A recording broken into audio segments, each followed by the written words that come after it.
Welcome to Penrose Learning, where we make understanding easy. You start by confirming prerequisites: a Lightning-capable wallet and internet access. Open your wallet app now and locate account settings or receive options. This is where addresses hide. Once done, choose between a Lightning invoice, LNURL, or a static Lightning address. Make sure to enable receive or deposit features. Wallets often require a small configuration step. You'll also need a way to share, copy text, or scan a QR, so prepare that tool before moving to discovery. Next, you locate and verify the actual Lightning address. In the wallet, tap Receive or Profile and inspect any LNURL or Lightning username at domain entries. Those are static addresses. If you only see invoices, generate one to accept payments. Verify the address by checking the domain and prefix. Mismatches suggest a phishing risk.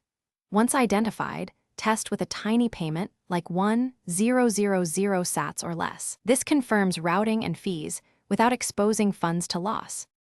Finally, complete the setup by sharing and backing up. Use the QR or copy/paste the Lightning address, Lightning, username at domain, and store your wallet seed or custodial recovery method securely.